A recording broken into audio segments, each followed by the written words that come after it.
Hi guys, and welcome back to this week's vlog. Now it's going to be a bit of a chatty vlog, which I apologise about, and it might be a bit depressing, which again I apologies, but basically this is an update video of the main man, who you're probably wondering why he's out here where we park our cars, and I will get onto that bit. But first, there's a lot more to say before I talk about where we are today, basically. I don't even know, it's just been, obviously the last vlog I'd done was the showing vlog where we ended up going there and I asked for Trot, and he was lame. If you guys didn't watch that video, basically he's absolutely fine in walk. You wouldn't think there's anything wrong with him. He's cracking up, really walking out. You would think he's absolutely fine. But as soon as you ask for Trot, you can just see he's not right from behind. He's lame. And yeah, basically. So when I got on him at the show and walked him around, he was absolutely fine. But then as soon as I asked for Trot, he was lame. So I got off him instantly, untacked him, put him in the trailer, and we come home. It was so typical that normally we only go like 20 minutes up the road, or an hour if we go to Down Farm. But our main closest venue is like 20 minutes up the road. Well, it was typical that we went an hour and a half away from home, and that was when he was lame. So the poor boy obviously done an hour and a half travelling there and then an hour and a half back. So we felt so guilty for him. Now obviously if you guys watch that vlog you'll know. But yeah, if you've missed that vlog or something, that's basically just to keep you updated. So it's been 10 days today since I went to the show, and I mentioned about getting the back person out. Just sitting down guys, because I think it's going to be quite a long vlog, but yeah, I mentioned about having the back person out but couldn't find his number because me and my mum have both had new phones, and for some random reason, I have no idea why, because you think we would, we didn't restore the number on my mum's phone or my phone, so which is really stupid, I know. So we were trying to look him up on Facebook and on Google and things, and he's not the type of person to be on Facebook, if that makes sense. But he did come up on Google because he basically mainly works, well, he used to work with racehorses. He never done any others but racehorses, and now in the last couple of years he does all sorts of ponies at all sizes, etc. So he's on quite a lot of the like famous race yards and that they have him. He's actually not that local to us. He's a couple of hours away. And we basically found him through a friend who sweared by him. They had racehorses, and I had a little pony that we bought, and we didn't know at the time until she come home that she had real bad back problems. And we were speaking to one of my mum's friends, and she said about having this back man out because he's worked wonders with their horses. So we contacted him, and he's been out and he worked wonders with Jules alongside the saddle fitter. And he's seen Mittens, he's done Dan before. We've used him for years and years basically. And yeah, so luckily quite a lot of people use him down around this area who we know, etc. So we messaged one of our friends, and was like, do you have his number? And luckily she got back to us actually on the Sunday night when we messaged. I messaged her on the way back from the show, and she gave us a number. But obviously because it was a Sunday, there was nothing that we could do about it. We had to wait until Monday morning. So Monday morning, at a respectable time, we rang him and we explained the whole situation that's going on with Dan, etc. And he basically said to us that he would be able to come out mid next week. So meaning this week. It's a week ago since we've spoken to him, and we was like, great. Now I was kind of hoping that he was going to come out like a couple days after, but he is a very busy man. He does so many horses in all kinds of areas, and obviously he's not going to be able to just come down if he's fully booked. But I was hoping that he'd be able to come down a couple of days. There'll be something that he will notice in Dan and he'll be able to sort it. He might have to come out like a couple of times, but then we'll be back to normal, and it'll be just like probably like hacking for a couple of weeks and then get back into normality. Couldn't say that word then. That's what we was hoping for. So we was like, well, there's nothing that we can do about it. We want him with other back people that are around in our kind of area. It's an even longer waiting list. It's like 8 weeks, can be even more, especially if we've never used them before as well. We'll be like at the bottom, because all the people that I use them regularly will obviously be first in the line. And we know how amazing he is, etc. So we was like, yeah, that's fine. So, but he never actually said a day. He just said, I'm probably not going to be able to get out to you until mid next week. So I was hoping by the Friday we would hear from him and he would tell us what day, what time, etc. I was thinking any time between Wednesday and Friday, because like midweek's like Wednesday, isn't it? And we heard nothing from him. So anyway, we was like, right, he's coming out mid next week, that's fine, we'll just wait to hear from him for like an actual day and a time, that's fine, whatever. And then somebody that we actually know that keeps their horses literally up the road from us, they've had horses with lots of different problems and things, and they've done like rehab with them, and the lady actually does reiki. Now, you guys are probably going to have mixed opinions. You'll either think, oh yeah, it's amazing, it works, or no, there's no point in it, it doesn't. And if I'm completely honest, I never knew what Reiki was or anything like that. I never, I couldn't say, oh, it doesn't work or it does work, because I didn't know anything about it.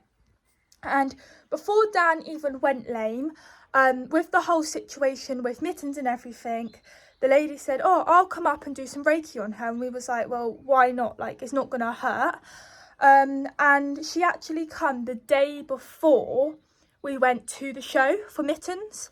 And Mittens is tight in lots of places in her back. Now, she isn't like a qualified back person or physio or anything like that. It's just pure Reiki. And now I know what it is by watching. Basically, I'm probably going to say it wrong, and if you guys are into Reiki or anything like that, I might be wrong, but they like put their hands all over the back or wherever, and you kind of find hot spots where they'll be really warm, and that means that there's something going on there, it's tight, or he's in a bit of discomfort or pain or whatever. And you just keep your hand there for quite a while, and then eventually the heat will disappear. It's like really strange stuff, I know. So there was a few hot places on Mittens, so she was doing her Reiki, etc.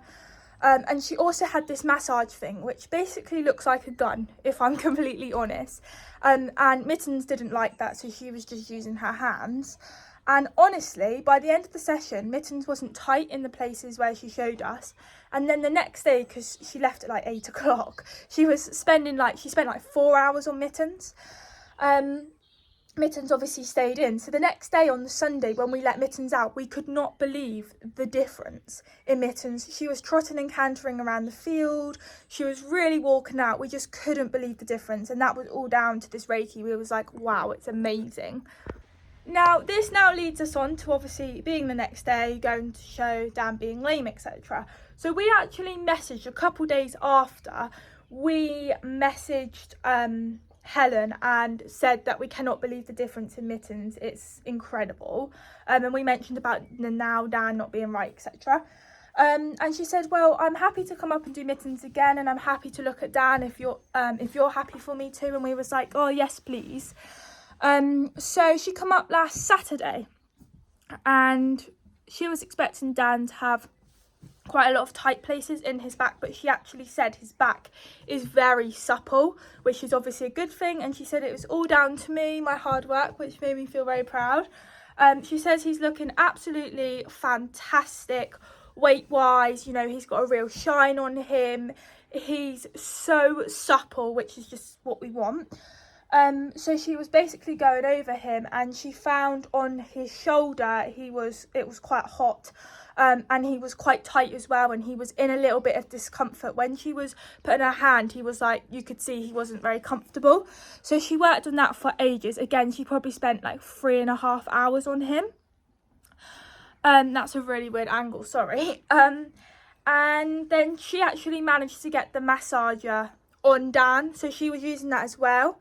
And apparently, which I never actually knew this, let me demonstrate so it's a bit clearer. I'll do it on Mittens. It's not very helpful. Sorry, she's having a massage. It's not very helpful because her head's down because she's eating. But this part here, you're meant to be able to get your hand right in or something. I can't do it and it looks horrible to see. You're meant to be able to get your hand right in on both sides. Now, basically, you couldn't do that with Dan, and I don't think you'd be able to do it with Mittens because she has lots of problems going on. But I never knew that was something that you should be able to do on your horse. So the lady basically was obviously working on Dan, and by the end of the session, you could get your hand right in. It looks so weird on both sides, and we was like, wow, incredible, because she showed us before that you couldn't do it, and we was like, wow, amazing. And at the end of the session, she was like, look, I don't know if what I've done is going to help him, if you're going to see a difference. It either will or it won't. By me releasing some things as well, he was proper clicking as well, and he was loving it. And she said, you know, by what I've done, this might have sorted him and he might be fine, or it might have helped him a little bit or not at all, I don't know. And we was like, right, okay. So again, it was late, so the next day we let him out. Now on the Sunday and like the couple of days after, we didn't get any videos of actually what Dan was like, which I'm really annoyed about because he was really quite lame on that back leg in trot. Obviously I felt it, but also he would have a little trot across the field, and that's how we knew he was still not right. I haven't got on him since Sunday. He's just been literally out all day and coming in of an evening, but when he's like trotted across the field and things, you can see he's not right, and that's how I know. I just want to clear that up in case you guys are thinking that I've like got on him or something like that, and I haven't.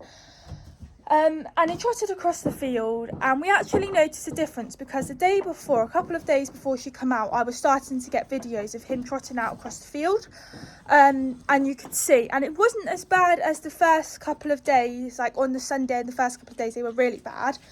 But then after he had this reiki, the next morning I filmed it and he looked a little bit better. He was still lame, don't get me wrong, but there was a little bit of an improvement, which me and my mum noticed while being up here, but I also sent it to the lady and she said, yeah, you can notice a difference. And we arranged for her to come out on the Monday. So Monday just gone, she's come back up here and basically done the same stuff. And because we realised on the Saturday where he was mainly in pain, etc., she's been focusing on those parts sort of thing, using the massage again. And yeah, if I'm honest, I haven't seen Dan trot, so I don't really know. On Monday we had the farrier out for Mittens, so the horses are done at different times basically. So Dan's done every 6 weeks, and Dawn's done every other time to Dan because she doesn't wear shoes or anything and her feet doesn't grow enough. Yeah, she basically just gets done every other time to when Dan does, and it basically works for her. So when it falls on the week for Dawn to be done, obviously Dan's being done at the same times, but Mittens is not, because obviously Mittens come like last July and we needed to get her feet done, and it just fall different times between Dan and things. And also now she has shoes. She's done every 6 weeks as well, but they fall on different days to Dan's. So they basically, yeah, Mittens gets done separately. So it was Mittens' time on Monday, and she's obviously had a fresh set of front shoes.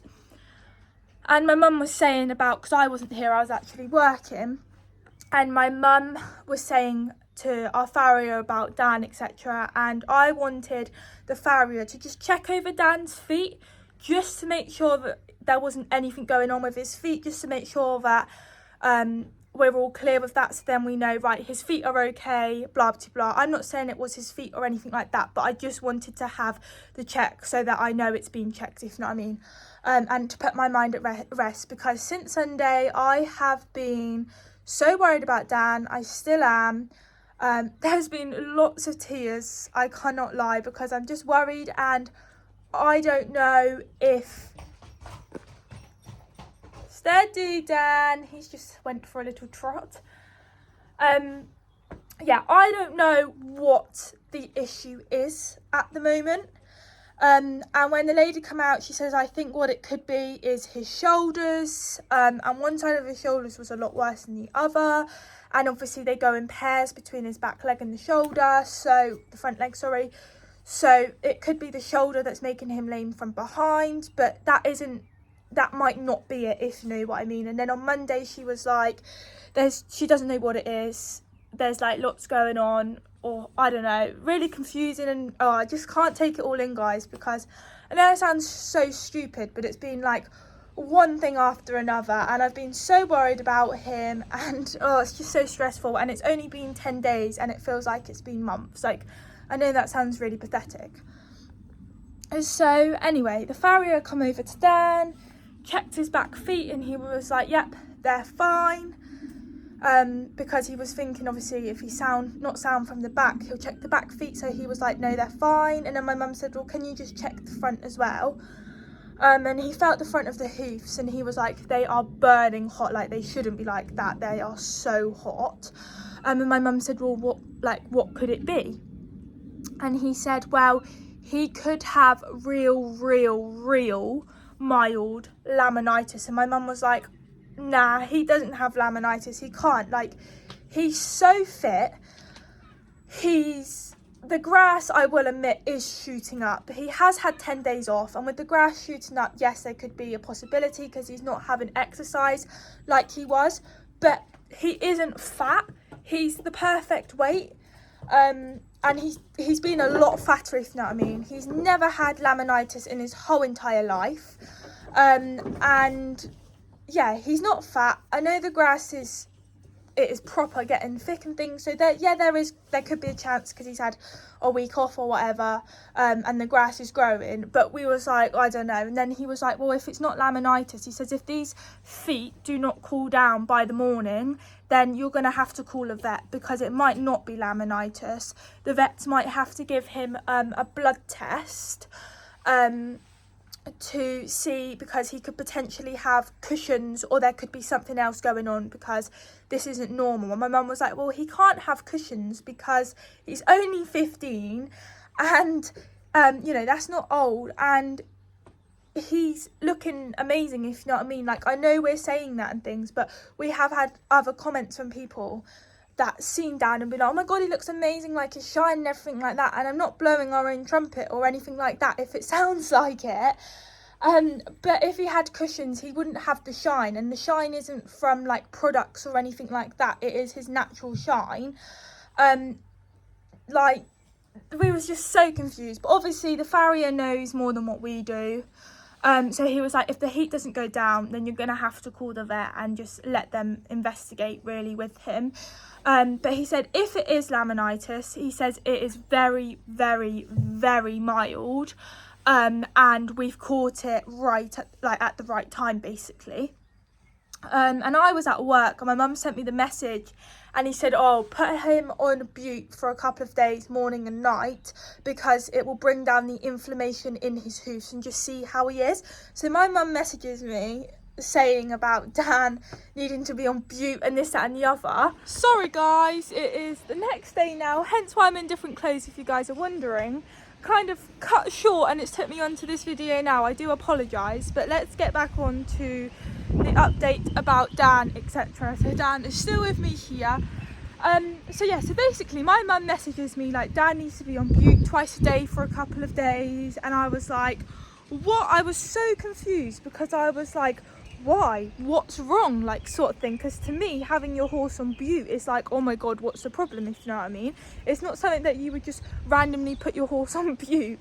And I was like, oh my god. And I was at work, so I couldn't call or like find out any more information or anything like that. So there was still like 2 or 3 hours left until I finished work, so I just had to wait. And I was thinking, oh my god, what's wrong with him? Like, worrying, as you can probably imagine. And then once I actually finished work, I spoke to my mum, and yeah, I did get very upset, because I was like, oh my god, obviously laminitis is not a good thing to have. And obviously if it's not laminitis, if the vet has to come out and get him tested, like have a blood test, and it turns out to be Cushing's, that's even more. And I was just so upset and worried about him, because I was like, oh my god. And obviously it's not a definite thing that he has got laminitis or he could have cushions or anything like that, but basically our farrier was just very concerned with how hot his front feet were. His back feet were cold and was absolutely fine, so he basically said to us, look, don't turn him out in the field, you have got to treat this as if he has got severe laminitis. He said it is very, very mild, and if he has got laminitis, you have caught it at the right time, but you have got to keep him as if he's got real bad laminitis, and he's gonna have to stay in. My mum said she was instantly like, oh my god, because he is a nightmare if he cannot go out in the field. Like, he goes crazy in the stable, bashing down the doors, just getting really stressy, wound up, and yeah, it's a really bad thing. And he has never been, well, actually that's a lie, I was about to say he's never been on box rest with us before, and he actually has, because going back 5 years ago, so a very long time since he's been on box rest, he was on box rest because he had really bad mud fever. The vet had to come out, give him an injection and everything, and he wasn't allowed out in the field getting his legs muddy or wet or anything. It was in the middle of January it was. So we had to keep him in for a couple of weeks, and oh my god, he was a nightmare. But luckily I was able to ride him, so I was taking him out every single day for like an hour and a half, just basically to keep him sane. And then we would bring him out in this area where we park the cars, because obviously there's no mud or anything, and he was going feral. He was bucking around, nearly caught our car. Like, he went crazy. He was a right nightmare, and luckily that's the only time that he's had to be on box rest. So as soon as our farrier said it to my mum, she was like, oh my god. And then when she told me, the first thing I said is, oh my god, how are we going to keep him in on box rest, especially because I can't ride him at the moment, so it's not even like I can get him out for an hour a day out for exercise. He was bad enough when I could do that when he was on box rest. The fact he's not going to be able to go out at all, how is this going to work? And I was proper worrying and stressing about that, worrying about the fact that he's going to be stressy in his stable. He's out of work at the moment as well. I'm worried about him tying up and getting colic, etc., because his exercise has just stopped. Him being in the stable and everything like that, it can bring up horses tying up and getting colic and things, so I was worrying about that as well. Let's just say, guys, there's been a lot of tears over the last, well, it will actually be 11 days today. I can confirm I haven't cried today about it, but yeah, there has been lots and lots of tears, and yeah, very stressful. So he has been in since Monday. It is currently Thursday today, and yes, it's been, Thursday he wasn't too bad, because the day of the farrier we turned them out for like 20 minutes, half an hour, so he had a little bit of time out in his field, and then he was in for the rest of the day. And then when I come up here, no, he didn't do that Monday, because then we actually had the lady that come up on Saturday, we actually had her come up again on Monday. So basically the lady come up in the evening and we explained that he's now on box rest. Also forgot to mention, so Dan's got, well, all of them have got to have their hay soaked. There's actually 2 reasons. One of the reasons, which I think it was the showing vlog or the jumping vlog, Dan had a bit of a cough, and so's Mittens, and Mittens is actually a lot worse than Dan's. So we've had to soak the hay because we found that our hay is quite dusty. So it's being soaked for that reason, to try and stop them from coughing.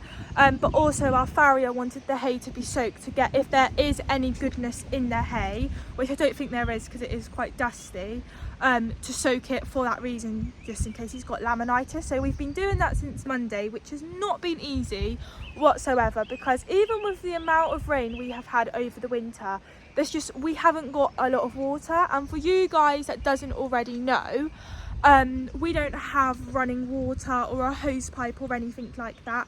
We basically get our water from the rain. It goes through our drains, which is on Dan's stable and on the hay barn bit, which then we have 2 blue containers that the water runs into, and that's how our horses basically have water, etc. So that's also one of the reasons why I never bath Dan very often, because we have to save the water for them to be able to drink, etc. So when we've had lots and lots of rain and it's like a warm day, I will bath him, but it's not very often because we use so much water bathing.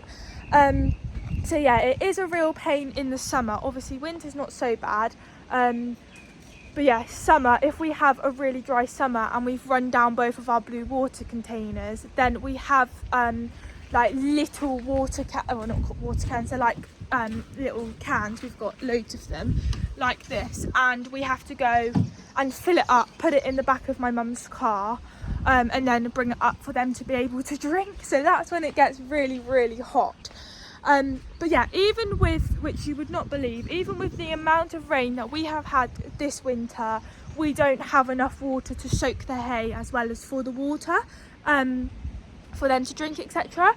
So we have been struggling, but luckily last night we had a massive heavy downpour all night and all morning. It's only really just stopped, and it has filled up this black container. So this black container drips off of here when it rains and goes into here, so we have this as an extra bit of water for the horses. But when that's run down low, one of our blue containers as well is completely empty from doing the hay. The only water we've got at the moment was that up until we had the rain last night. So we're doing okay now, but it depends. Obviously we don't want rain, but we kind of need it to supply us water, which is a real nuisance. So yeah, that's a little infill. So we're soaking the hay. I actually got a video on Monday. I put it on my Instagram story, which you guys might have already seen if you follow me.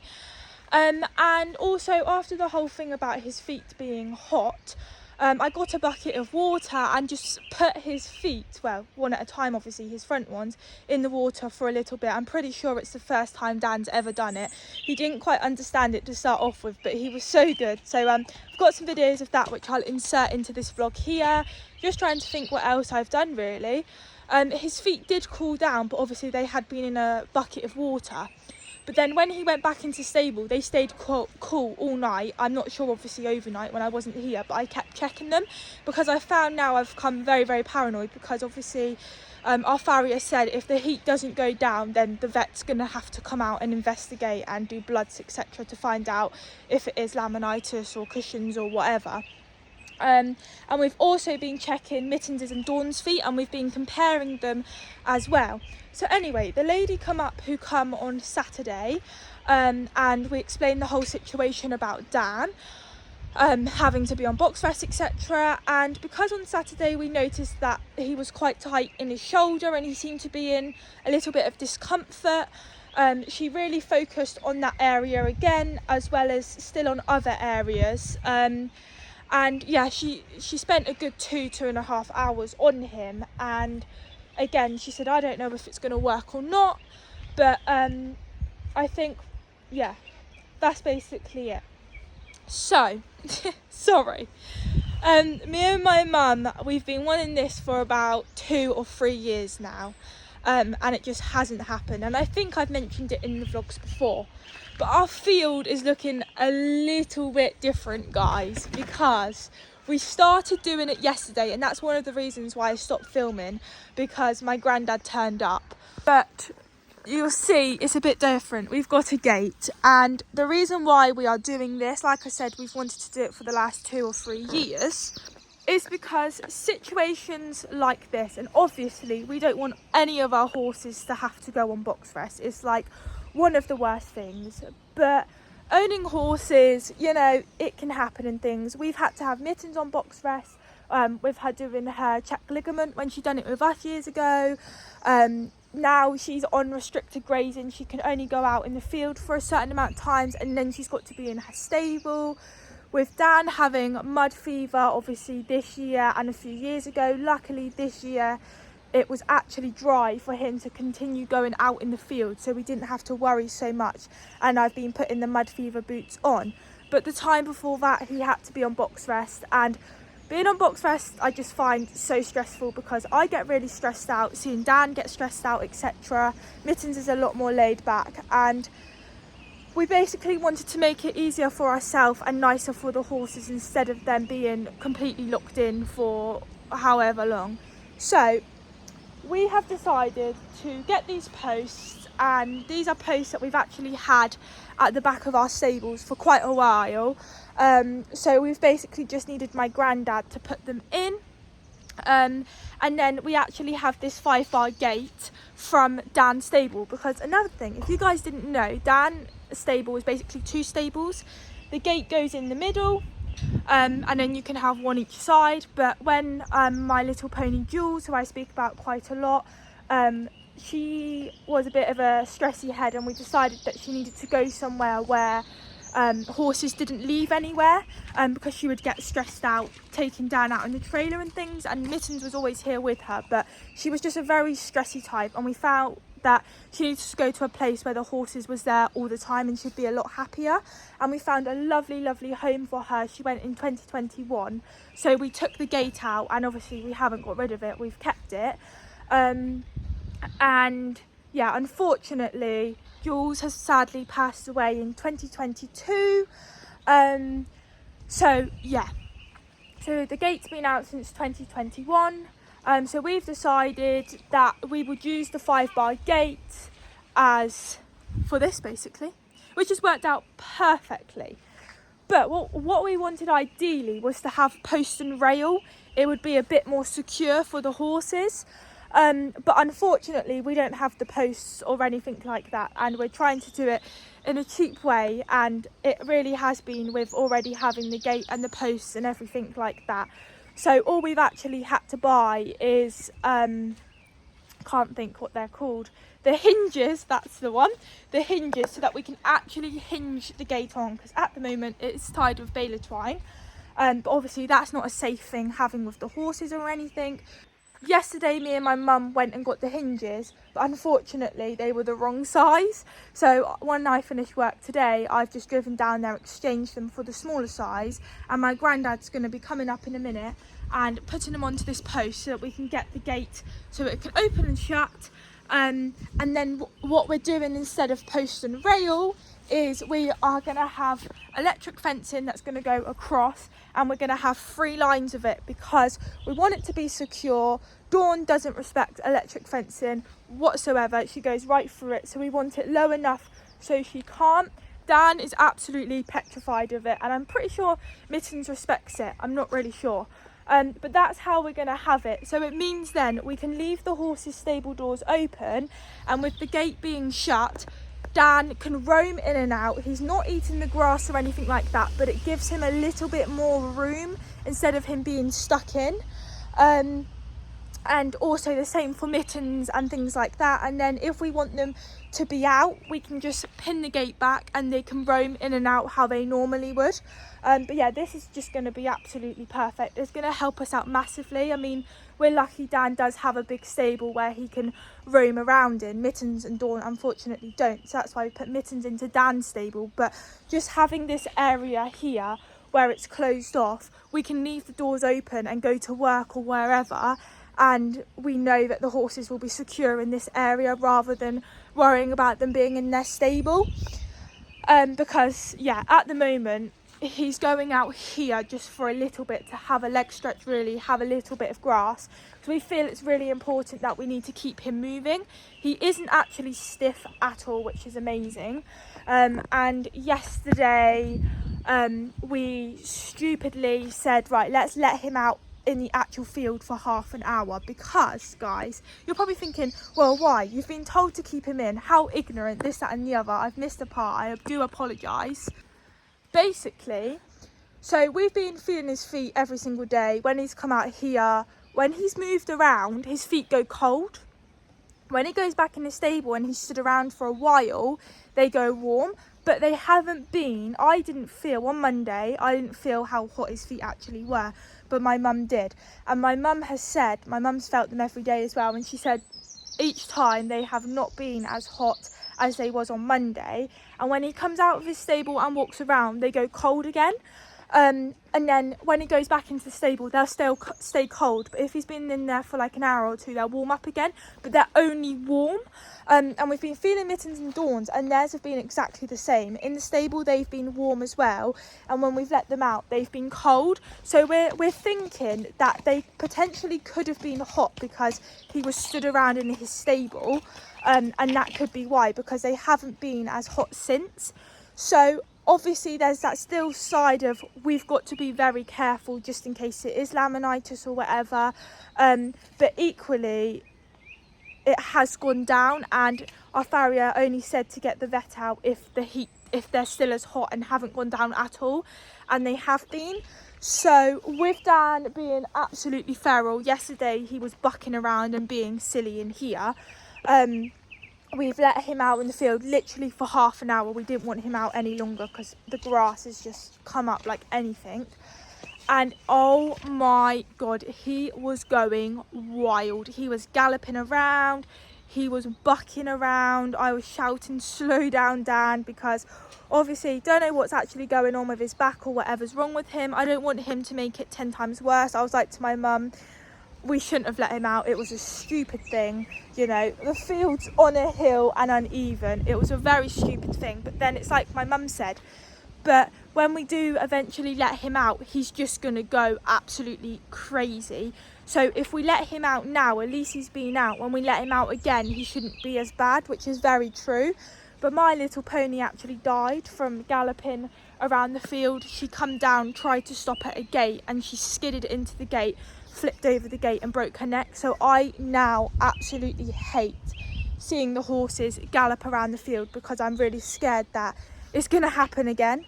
And obviously I was worried about him hurting himself even more. But honestly, yesterday he trotted across the field, and for the last 10 days he has still been lame in trot, and he actually looked better. What I could see of, he was prancing around and everything, he actually did look better. So I would like to just go for a little trot in hand or something, just to see if he's actually now sound on his on his leg in trot or not. Even if he is, I'm not getting on him until the back person comes out and actually sees him, and when we know what everything is and once we've actually got him sorted, that's when I'm going to get on him. So it doesn't really make a difference if he's still lame or not. Obviously I want him to be sound, but if he is sound, I'm not going to ride him or anything like that, if that makes sense, until I know what the issue is and we get it sorted, etc. But yeah, it was the best we actually saw him trot across the field yesterday, so that's a real positive. And we actually, yesterday, we had a message from the back person finally, and he said that he can come out on the 13th of May, so it's actually the 2nd of May now, so it's like 2 weeks away. And I was like, are you joking me? I've waited 2 weeks already, nearly another 2 weeks. So he's coming out on the 13th of May, which I'm really scared for because I'm worried what the problem is, but also I want him to come here as soon as possible so we know what the problem is to get it sorted. But I'm scared because I'm just really worried that it's something serious, and me and my mum, obviously we don't know what it is, but we don't think it's serious. We're hoping it's not going to be too much to sort out, but if it does come to it being serious, then, you know, there's nothing we can do about it. Regardless of what it is, he's going to get sorted. We don't care how long it takes. We will get him sorted. We don't want to rush into it. We want him to have the full recovery and to come 100% sound, rather than being 95% sound and me carrying on like normal with him and making it 10 times worse, and then him being on box rest and everything like that. So we don't want to rush into it.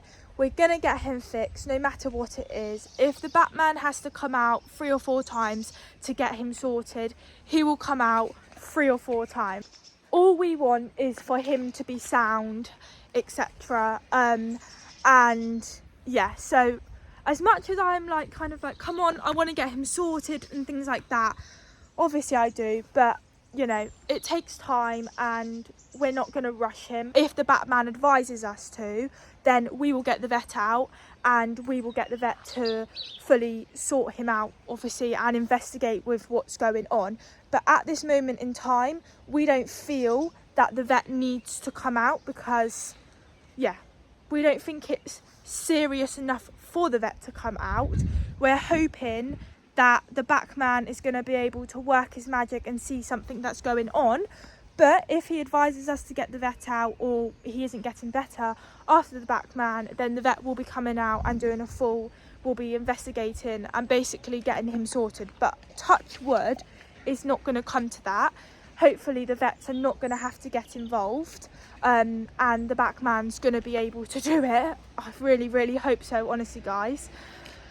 And we're actually speaking to the vets today, because I said to my mum yesterday, because we're really confused about what's going on with Dan's hoofs, because we're like, as soon as he's walking around, they're cooling down. So is it just because he's been stood around, they've warmed up, and, you know, when he walks off, he's fine?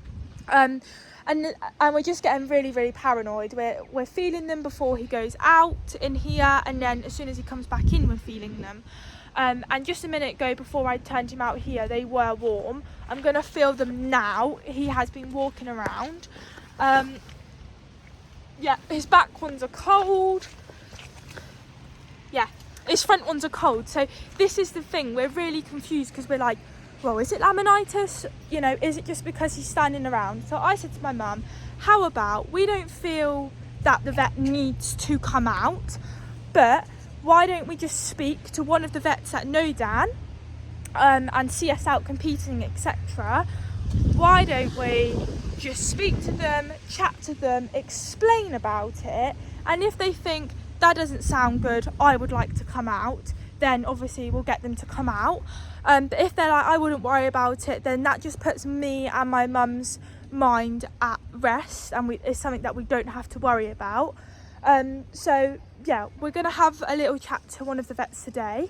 They're calling a little bit later on, and yeah, we're just going to basically explain about the feet, see what they think. If they feel that they need to come out, or it's not a good thing what we're saying, then they will come out. But another thing that's confusing us about it as well is because Dawn's and Mittens' are exactly the same, and obviously the Farrier done Mittens' feet and never said that she had like a touch of laminitis or anything. So yeah, we're not 100% sure if he does have laminitis. The Farrier is coming out in 3 weeks' time to put shoes on Dan, etc. But yeah, we just want to put our mind at ease, basically, instead of getting really paranoid and worrying about his feet. So yeah, so that's what we're doing this afternoon, and then my granddad's going to come up and we're going to hopefully finish this off so it's ready from tomorrow.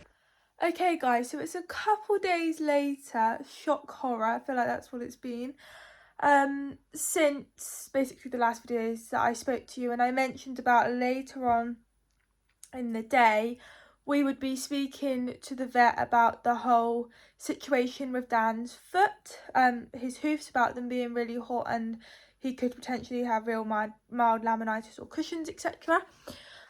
So we spoke to the vet, and we had the vet that knows Dan, and he's seen us out competing, etc. And if he sees us do our round out competing, he's always like, oh, we love that sort of thing. He knows Dan, and we just felt like that's who we wanted to speak to, because he's seen him, you know, he knows what he's like, sort of thing. So we explained the whole situation about what the Farrier said, and we also explained that they never got as hot as they was when the Farrier come, which was a good thing,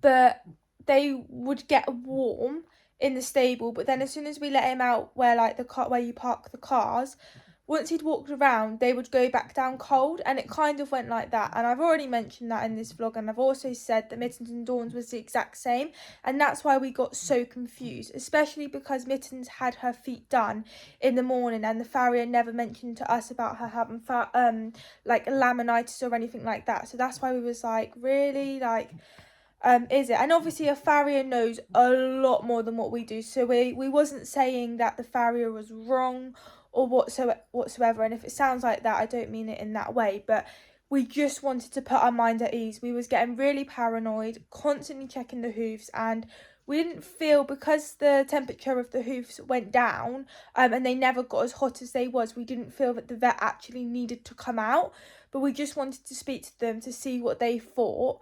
and basically to just put our mind at ease.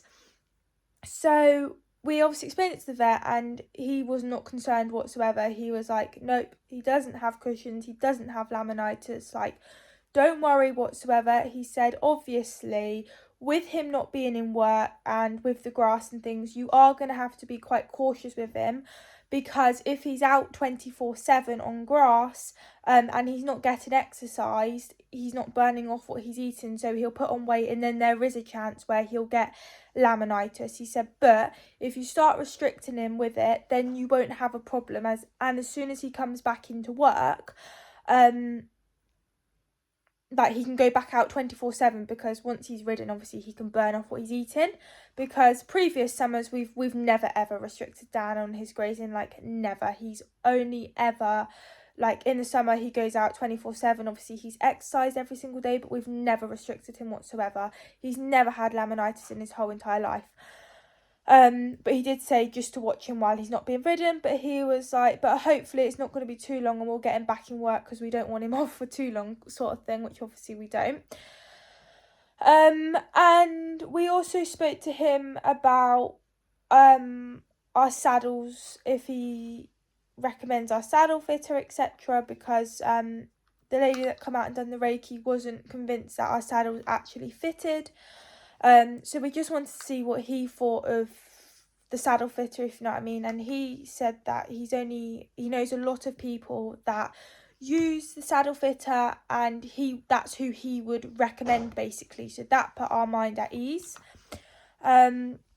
So yeah, basically it was a very positive chat to him. It put our mind at ease with the whole laminitis situation, because it meant that we could then take him off box rest completely, and we have started to turn him out for 4 hours in the morning, and then once I finish work, bring him back in for the rest of the day, and then he's in overnight, and that's kind of what we're doing with him. But yeah, that's a little update of the vet visit. But yeah, it was very, very positive. And basically the next step now is having the back man out. Today is an exciting vlog. Well, probably not for you guys, but it is for me, and also a bit scared as well. But basically today is when the Batman is coming out to have a look at Dan, and he's also going to look at Mittens, but I'm going to make sure Dan gets looked at first. And yeah, hopefully, touch wood, we're going to have some answers today. I'm hoping obviously that it's nothing serious, and obviously we know there's definitely something. It was 3 weeks ago yesterday when he was lame, and he's not right still, so obviously we know that there is something there that's causing the problem, but just hopefully it's nothing too serious and it can be easily fixed. I'm hoping that the Batman will be able to come and like sort it, but he'll probably have to come out a couple of times, which is obviously fine. But yeah, I'm just hoping that no vet needs to get involved or anything like that. I'm hoping that Piers is going to know what the answer is, and yeah, we'll be able to sort it, even if it does take a couple times for him to come out. But hopefully we'll have more of an answer of what's going on with him. And then Mittens is just having her back checked over. Well, she's gonna have lots of problems for definite.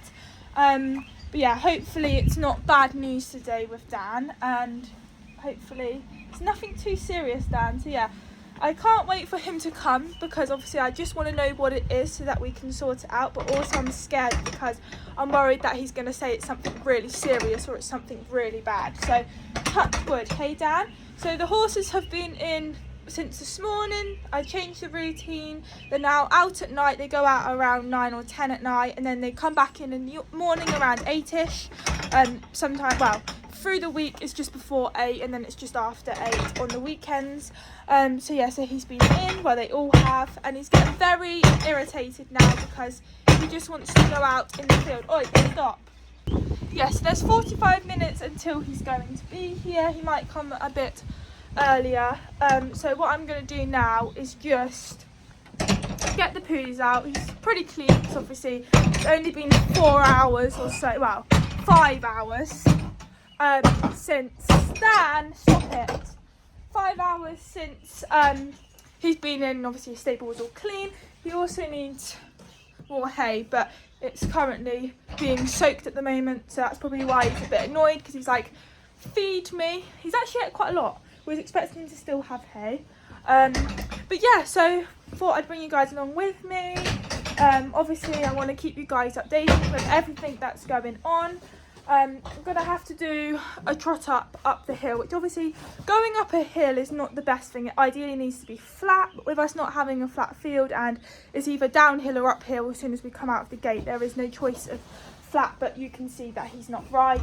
But Pierce always, whether the horse is lame or not, he always likes you to do he always likes you to do a trot up to see from behind, and then he starts doing the work. But the back man that we have got, we've used him for so many years. He knows Dan, he knows Mittens, so yes, he's kind of knows what he's dealing with previous things. We've never actually had any problems with his back as such. There's obviously been like tight places and stuff like that, but never anything that's been really serious, and I don't think there's anything that's happened with him in the past sort of thing with previous owner. So yeah, just I'm praying it's going to be good news, but the noise is probably irritating you guys and you probably cannot hear me, but I can't feed him until it's soaked. So I'm going to take these poos out. He's actually done one poo and like a little poo there, and then yeah, I'll try and film bits of Pierce doing his back. I'll try and get my mum to film doing the trot up, because I've got so many videos of seeing Dan trot out in the field, like comparing each day if he looks slightly better or not, so I want to continue with that until he comes sound, if that makes sense.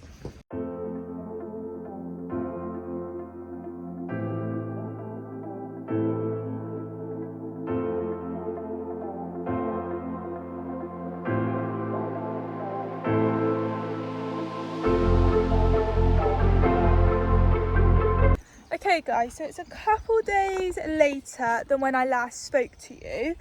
So obviously the back man's now been, I did try and get a couple of videos, not many at all. And basically we're kind of still in the situation as we was before the Batman come, but also we know slightly a little bit more, kind of more of a rough idea. Doesn't mean that it's 100% right, but we have a little bit more of an idea than what we did before the back man come. So obviously we explained everything about going to the show, and obviously had a jumping lesson before on the Friday where he was fine, and just kind of been keeping him updated basically with everything that we've kind of been doing, which hasn't been a lot since he's gone lame. He's just been, well, he was just going out in the field, and then over the whole situation with the farrier thinking that he could have really mild laminitis or Cushing's or something like that, which I've already mentioned in this video, we kept him off of the grass, and then obviously we spoke to the vet and they just said like he doesn't think it's anything like that, but to just be cautious with him out on the grass, because obviously he's not being ridden and the grass is, you can see how much grass we've got, so just be cautious while he's not being ridden, and then once he comes back into work he can go out all the time like he was before. So that is what we have been doing. He's been, well, to start off with, he was going out for like 4 hours and then was coming in for the rest of the day, and then last week, the week before we went to badminton, we changed it over to him going out overnight and then coming in during the day, and we've basically been doing that up until the back man come. So I had to take Dan up the road for the Batman to basically see him walk up the hill. Now typically it's the worst that we've ever actually seen Dan ourselves. So as I've mentioned, he has been fine in walk, it was only trot, but this particular day he was lame, like you could see he wasn't right in walk, and then as soon as you could trot, the good thing is we don't think it was any worse in trot, because we showed Pierce a previous video of him before he come out of him trotting, and he said that he wouldn't say that he was any better or any worse, which is obviously a good thing. And he did wonder if he had pulled his hamstrings. So when he come back in, he checked his hamstrings, and he said he's definitely not pulled his hamstrings, like they're absolutely fine.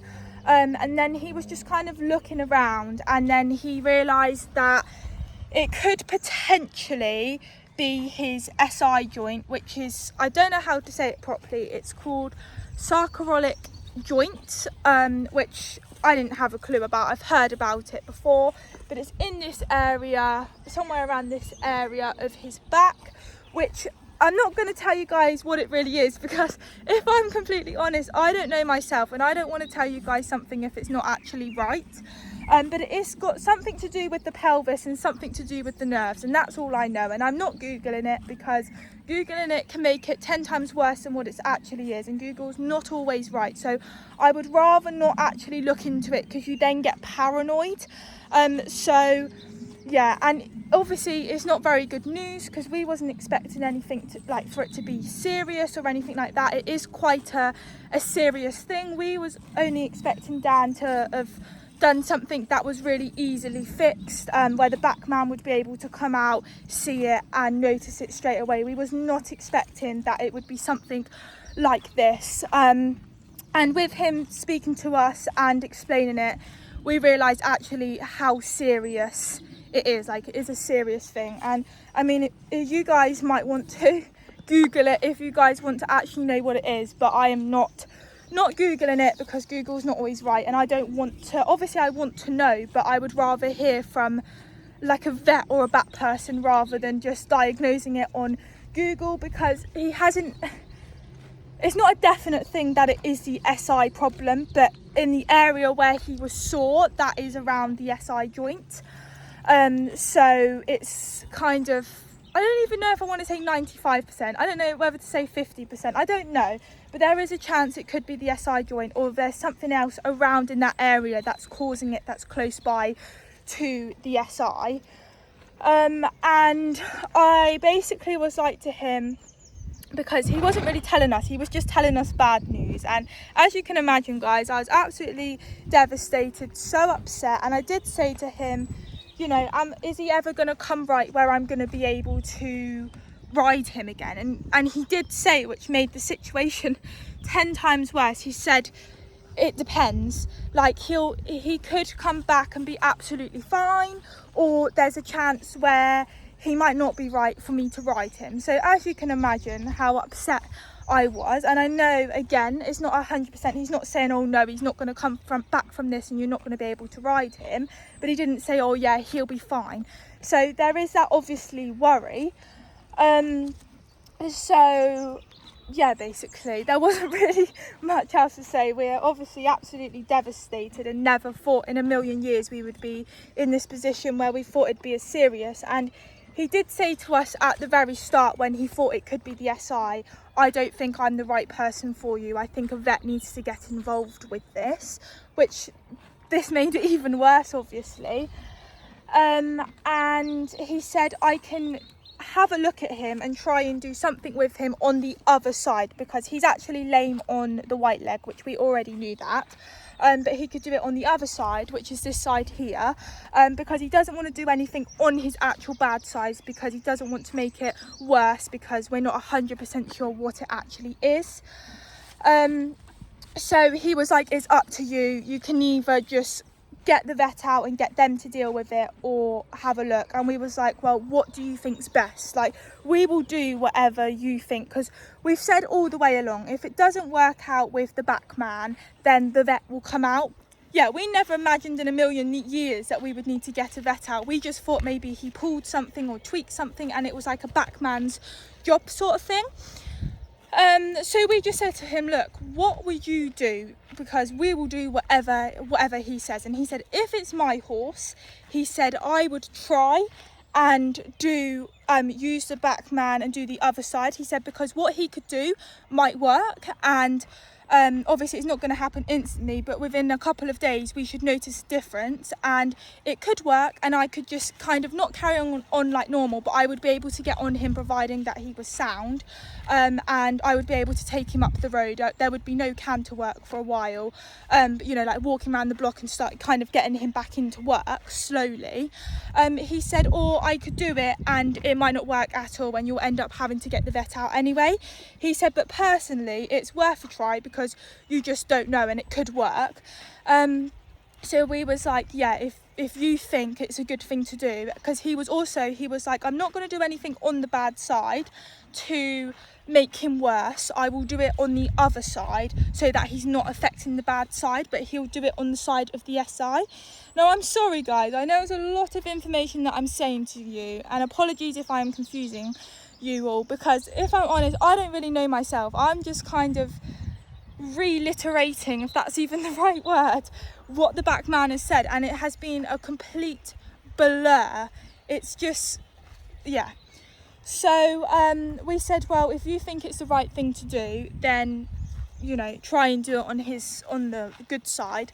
So he did, and he didn't spend that much time. He done an ultrasound on it, and he was doing what he was doing, I don't know. And then he said, right, give it a couple of days and see what he's like. He said, if he's not any better within 2 days, then I'm afraid you're going to have to call the vet and go down the vet route. He said, but if he's okay, like, we'll talk about it, etc. So, yeah, and he also told us that he can't go out on the field because, as you guys know, our field's on a hill. It's so rutty as well. It's not the best thing for him. So he said, you've got to try and keep him off of the field, like on the hill and things. So yeah, and we was like, great. He went on box rest for a little while because we was worried about the laminitis, and then obviously we turned it to him going out at night and coming in the day, which was working, and now basically he's pretty much on box rest. Now obviously I didn't update you all on Monday after the vet went because obviously I was so upset. I've left it a couple of days, and also we wanted to see if what the back man had done has actually worked or not. And unfortunately guys, he isn't any better, which we've been hoping and praying that a miracle would happen and what's been done would help, but it hasn't. So we spoke to our back man yesterday because we arranged to speak to him on the Thursday, which was yesterday, to talk to him about it and to say that we're going to call the vet. And he said, yeah, I hate to say it, but that's the only option now. So we called the vet yesterday, but unfortunately they couldn't come out last night because it was like more around 4 o'clock when we rang them. So they are coming out tonight at 5. And yeah, we're basically going from there really. Whatever the vet says that we need to do, obviously we will do. At the moment so we've obviously put the fence up, and what else have we done? He goes out in the area where we park our car, so he's been going out there, and just to kind of keep him sane really, because yeah, we are bringing him out on a head collar and lead rope like I am here, and we're bringing him to the bottom of the field where it's like the flattest part to just let him have some grass, and it's just keeping him sane, because the thing is if we just let him out in the field when he's ready to go out, he's just going to gallop around and buck because he done it the other week. So we're trying to keep him sane, trying to keep him happy by letting him to have grass, and he doesn't need to diet. Like, he has lost a bit of weight, nothing where you'd go, oh my god, he's lost so much weight, but he has dropped a little bit of weight since being in, and he doesn't need to. He's the type where he's a bigger build, and yeah, I'm not worried about his weight whatsoever. So it's just basically to keep him sane, and we've told our back man that we're hand grazing him, and he's absolutely fine by it as long as it's on the flattest bit of the field, which we are doing. So yeah, and one thing I have googled, because obviously I said I don't want to google anything about the sarcoidotic joint SI, standard for short. I did google like what the treatment was, what would happen, and they can have injections which goes in the SI joints, I think. and they can have like medication. It's not bute, I don't think it's bute, it's like something else that they can have, and you can also get them supplements. So we have got that option, whatever the vets think he needs. If he needs the injections, he will have the injections. And yes, basically Pierce, our Batman, did say that it might not be the SI joint, it might be something around in that area that's causing it. It could be something down in his leg, like we did think maybe it could be arthritis. Obviously hoping and praying that it's not that, but it could be. And I know people can have their hocks injected, and there are ways round it, but obviously with Pierce saying about, you know, there's a chance he'll come back from it and can be ridden, and there's chances not, it does worry me a little bit, obviously. But obviously Dan comes first in this whole situation, and I've already said, you know, I'm hoping and praying obviously that he's going to be able to come back like he was beforehand. But I have also said, you know, all I want him to be is sound and happy, and obviously I want him to come back into work. But if we have to give up jumping, then we will give up jumping. Like, obviously I'll be absolutely gutted because he thoroughly enjoys his jumping, and so will I, but it's the best for him. If that's what the vets say I need to give up jumping, then I will give up jumping, because there's lots of other things we can do, providing that he's okay to do it, like fun rides, we can do our showing. You know, if we just have to hack, then we'll just hack. Like, he's going to come first, and obviously I will be absolutely gutted if he can't come back like he was before, but at the end of the day there's nothing that I can do about it. And if I can't jump, I can't jump. Like, it's not the end of the world. But hopefully he'll be okay, and hopefully, I don't know what the next step's going to be. We have no idea. Obviously once the vet comes tonight, I imagine she'll do a flexion test on him, which he's probably going to fail. And yes, we will have to see kind of what, if she has an idea what it is. He might end up having to have x-rays on his hock, or x-rays in his back. I literally have no idea, guys. It's been an absolute whirlwind. Like I keep saying, there's no, in a million years did we think we would be in this situation 3 weeks ago, where the vet would have to get involved, and there's a chance where it's it is something serious. Whether it's the SI joint or not, it is still serious. So yes, it's kind of not the news that I was expecting to hear or kind of share with you all. I was hoping it was going to be something really easy, but it's not, unfortunately. But whatever he needs, then he will have. Just basically today we're going to obviously find out a little bit more, and I'm hoping and praying it's not going to be as bad as what the Batman said. But yeah, so this is where we're at, guys. So we're just currently hand grazing. And then he'll go back up in a minute, and then we've just got to muck out the stables ready for the vet to come, basically. And yeah, also our backman has written up he's emailed it to us of all the L5, I don't know, God knows, whatever's in their back, written it up for the vet to look at, because there's no point them trying to find information from us, because we literally have no idea. So all we know is it is pretty serious. Well, it is serious, not pretty, it is serious, and it's not a good thing what he's got. That's all we really know, and we know it's the SI joint, which is it's actually called the sarcoidotic joint, but they call it SI for short. Or it's something around that area if it's not exactly that, or there's something in his hock, like arthritis or something down his leg that's causing him it. So yeah.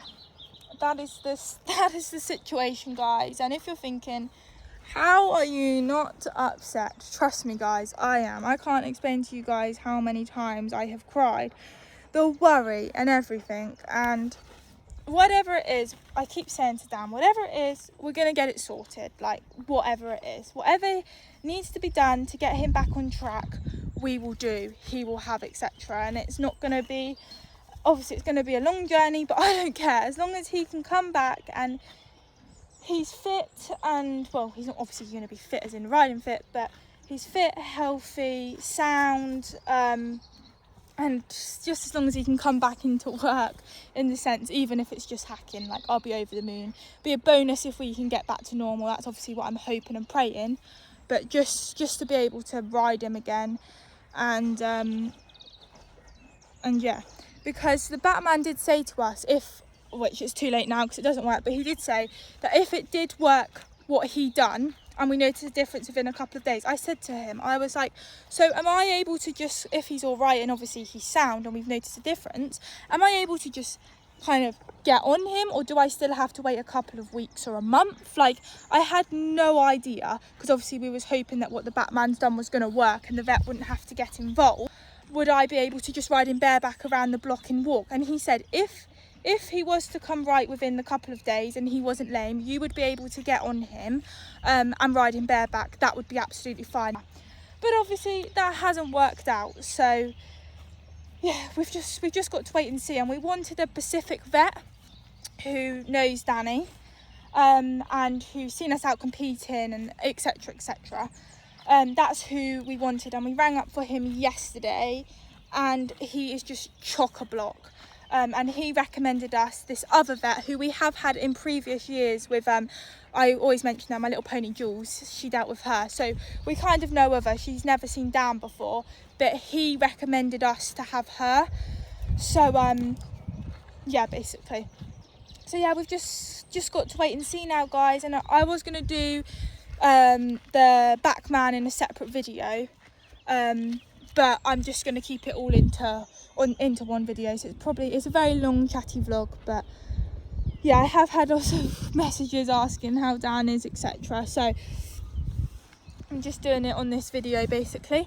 But yeah, I will obviously keep you guys updated. I don't know whether it will be tonight once the vet's gone or if it will be in a couple of days, but we'll just have to wait and see. But just fingers crossed I know it's serious, but just fingers crossed it's not going to be as bad as how it come across.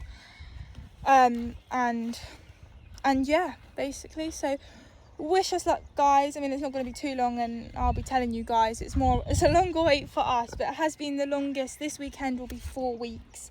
It has been the longest 4 weeks of our lives, and if we thought at the beginning on the way back from the show that it was going to be serious like this, we would have called the vet out, you know, straight away. But we never dreamt this in a million years. And we've done everything, you know, the vet was aware that the Backman was coming out and he was happy for that. So yeah, we've done everything that we've been told to do. There's nothing else that we could do, but it took like 3 weeks for the Backman to be able to come out. And then obviously we've then had to wait a couple of days to see if he's changed. And then obviously we've had to wait till today. So if anything needs to be done, obviously hopefully we can get it done next week. We want it done as soon as possible because we just want him to be right, because we don't know. The Batman did say by touching the point where he thinks it could be, he doesn't seem to be in a lot of pain. He's not showing that he is actually in pain. But we don't know, he might be in a bit of discomfort. Like, he's resting his leg quite a lot, that we've noticed. I've took so many photos of it, we've got so many videos of it. Today's going to be videoed because I'm going to make a whole album until he's sorted of like all of the footage of him since him being lame basically, so that I can show it to the vets or whatever. But yeah, sorry, this is a really long talk about debriefing about Monday, but yeah, this is kind of what's going on, I'm afraid, guys. And then, guys, I also mentioned about Mittens having her back done as well. Sorry, I'm really, really red because it is like 23 degrees. I am so hot. But yeah, so he done Mittens after, and he can tell where she went down in a ditch. So if people are new, basically Mittens, I'm trying to do a quick summary because if you guys have like watched the journey, you'll already know. But basically we sent Mittens out on loan. She got reloaned out to somebody else without us knowing. I found out by going to college, by meeting a girl, and I found out. And Mittens, the person who had Mittens, decided to ride her along a wall. Don't ask why you would ride a horse along a wall, but she did. And there was like green algae or something like that on the wall. And Mittens slipped on it and fell off into a ditch. And she done her chat ligament, and basically she hasn't been a sound / 100%. And I have done vlogs with Mittens about the vet coming out. We've had the vet out and everything like that. So if you guys are new and you kind of want to find out more information about her, there are vlogs. I had the vet out 3 times to Mittens, and we thought we're just going to have her back done just to see. And yeah, he could tell where she basically fell. And her neck is tense as well, so her neck is solid, and we wondered if it was the grass, because Mittens is very overweight, and we've been restricting her before even Dan went lame for about 4 weeks before he went lame, and she's still on restricted grazing now. She's staying in with Dan to try and keep Dan sane, but also keeping her off of the grass. And we did wonder if her neck was so solid because of the grass, but the Batman is pretty certain it probably is the grass as well. We're not saying it's not the grass, but he's pretty certain it's because whatever's going on with her back is causing it to go like all lumpy like it. And he basically told us that she can't go out on the hill for a couple of days either. So we've been hand grazing her out with Dan as well to try and keep her sane. And then we did ask at the end, what's more serious? Is Mittens' whatever's wrong with her, is that more serious than Mittens is, or is it Dan? And we was thinking, oh, it'll be Mittens, you know, everything she's gone through, you would expect it to be her and things. And he did actually say to us, unfortunately, Dan's is a lot more serious than what Mittens is, which just made it even worse. But yeah, Mittens had her back done, and he didn't actually say anything really bad, really. He just said you can tell where she's went down, and there's obviously places in her back and everything like that. And he said obviously we've got front shoes on Mittens, and she's quite footsore from behind now, whereas she was footsore on her front feet. That's obviously why we put shoes on her, but now she's footsore from behind. So yeah, so all in all, guys, this month has been actually ridiculous, with the whole situation with Dan, and then the whole situation with Mittens, which has been going on for like nearly a year, to be honest. July will be a year since she's come home and since we've had everything going on with her. And then my car situation as well. Oh, and then to top it off, which actually this is the best thing to happen out of all of the situations with the hospital, with the horses and the car, is our what's it called, microwave blew up when we come back on Monday night after the Batman come. I mean, I know that's an easy fix, you know, it's going to the dump and we got to get a new one, but that's like one of the simplest things to happen. But we was just like, great, we got home late, was gonna have a jacket potato, and then it blows up, and we're like, amazing. Just everything has just happened at once. And they do say that it runs in threes, and it definitely has run in threes with double on top. So yeah, it hasn't been the best of months for us with everything, really, not just Dan and Mitts. But yeah, that's a little update for Mittens. I'm not doing a separate video about Mitts because nothing else has really happened, really. We think she has, well, we're 99% sure she's definitely lost weight. She's still fat, don't get me wrong, but she's definitely lost weight compared to what she was like 2 months ago. So I suppose that's a positive. And the only horse that's actually all right at the moment, thank God, is little Dawny. Dawny is not fat. She's basically going out all the time. She has the option to come up if she wants to, but she's just been staying out. And she's fine. I mean, thank God, don't want any more problems, Jesus. But yeah, so I just thought I forgot to mention about Mittens because so much is going on with Dan that I completely forgot to tell you guys. But yeah, that's everything with Mittens, and we're gonna make our way back up to the stables in a minute. Yeah, to muck out today's poo and wee, and basically just sit and wait for the vet to arrive and just see what she says. Hey Dan. The backman also said to us that with the work that he had done, you'll probably find that Dan is quite sleepy, which is a good thing because it means whatever he's doing is potentially working. But apparently the SI can, this is just what the backman said, and he obviously has way more of a clue than us, that their heart rates go up quite a bit with the SI. And also, which this is what I mean, guys, it was just basically bad luck on Monday because he basically said that they can lose the blood circulation going down their leg, which is obviously really worrying. So yeah, so we were like, oh my God. So yeah, so he said, oh, he'll be like really sleepy, but don't worry about it. Oh my God, on Tuesday, he was so sleepy. We let him out in the area where we park our cars, and we thought, oh, we'll take him down in the field and give him like a little bit of a hand graze. We didn't even bother taking him for a hand graze because he was just so sleepy. He was stood by our car, falling asleep with his lip out like this. He was so dozy. And we messaged Pierce that because we was like, oh, he's really dozy, and he was like, that's a positive, like that's really good, just obviously got to wait a couple of days still. And I forgot to mention as well, he's also given us exercises as well, which we've been doing. So I have to, with both of his back legs, I've got to kind of pull them out. I have got videos because we wanted to show it to Pierce to make sure we were doing it right. You basically like pull it out towards his front leg, and you've got to keep it there for 30 seconds, and you've got to do it on both of his back legs. And then with his front ones, you've got to like pull them right up. So we have been doing that with him. I will admit we didn't do it last night, and there is a reason why, because obviously Pierce was like, just call the vet. We thought we don't want to do it because like I said, we're not 100% certain if it is the SI, but we didn't want to make it worse, so we didn't do it last night. And the vet might give us some different exercises to do, or the same ones, and we'll tell her the exercises that we've done to see what she says. And obviously if she says yeah, he'll be fine to do it, then we will do it, obviously, because we've done it every other day. We just thought, knowing that the vet was coming today, we just won't do it. And Mittens has also got exercises to do, which hers are completely different, which again's all filmed to send to Pierce. So yes, we've been doing them. We've been trying our best, guys, to get him, because we were just so hoping that the vet wouldn't have to get involved.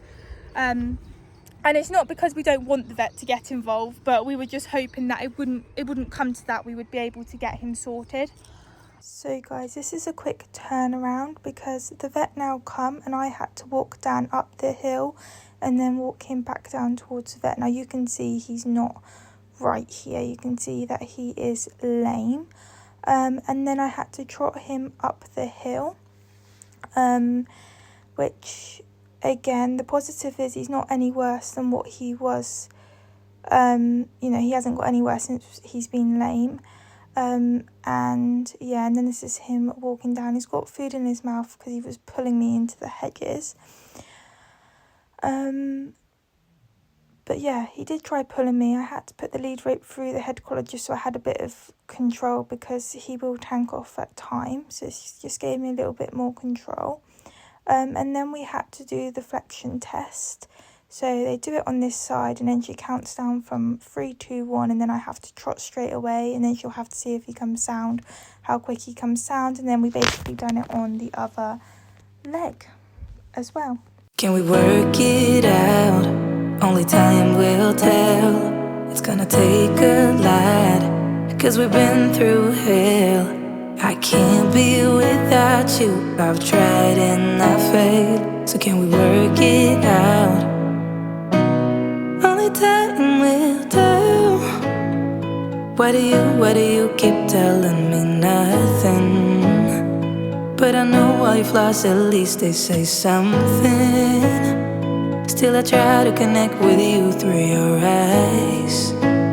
Your eyes. What is on your mind? I think it's time to speak. I have crossed the line, but no, not just me. I'm feeling something that goes beyond us. Can we work it out? Only time will tell. It's gonna take a lot, 'cause we've been through hell. I can't be without you. I've tried and I failed. So can we work it out? Yeah. Only time will tell. Okay guys, so the vet she's obviously been. She left about 5 minutes ago, maybe a little bit longer, and we definitely have more of an answer than when I spoke to you earlier and what we've had in the last 4 weeks. And it's really hard because it's not good news, it's not, it's bad news, but I'm gutted, but I'm feeling a lot more positiver. I don't know what the word is, but So basically she come here, I explained the whole situation, that we went for the jumping lesson, blah blah blah, and I brought him out here, and she was checking his feet, so had a little quick check over really, and then she wanted me to take him up the road. Now obviously we're not in the perfect position. Our field's on a hill. We have got a flatter bit down the bottom, which is what we were hand grazing on earlier, but it's still not ideal to like do trot ups and stuff like that, if you know what I mean. And then as soon as you come out our gate, it's down a steep hill literally like that, and then it's obviously up a steep hill like that, so it's not ideal, but it, you know, we have no choice. We have to use the hill for when the vets come out, like for mittens, etc. So we did think that maybe we would have to walk all the way up to the top of the hill, which is about a 7 minutes walk, but I don't care, like I'll happily walk it, to kind of find out answers, obviously, because right on the top of the hill there's a flat bit of road that could potentially be better for him. But we walked him up the hill, and then walked him back down the hill, and then she done a flexion test, which I thought she was going to do a flexion test, and I think she said he's 5/10 lame in trot and he's lame in walk. And then yeah, brought him back in here. I can't remember if she done something when he come back in here or not. I don't think she did. I think he just went back into stable, and then her first thing that she actually said to us once we'd done that all up the hill, which I'm pretty sure my mum got videos of,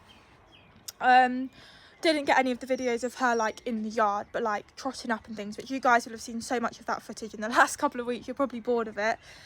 And then the first thing that she said to us as soon as she come in here is he insured? Thankfully he is insured. That was the first thing we done when we bought him, was insure him. And that's when we thought, oh my god, like what is it, sort of thing, because she went thank god, and we was like, oh my god, like what's she gonna tell us, sort of thing. Oh yeah, and also she read Backman, like I mentioned earlier, done an email of like what he suspected that it was the SI, and wrote like the L5 stuff I don't have a clue about, and she read that before she even went and looked it down. And then she said basically what she thinks it is she says it's not the SI joint, so that just made me feel so much better. I feel so much better that it's not the SI joint, and obviously as I mentioned earlier, our Batman didn't say it is the SI joint. He reckoned it was the SI joint, or it was something around that sort of area, or somewhere down the leg where he's lame, that's causing him to have those issues, if that makes sense. So he didn't say it's the SI joint or anything like that. He suspected that it was the SI joint. And yes, so she thinks, she's positive, she's not 100% sure where to. She suspects that it's somewhere in the fetlock, like soft tissues.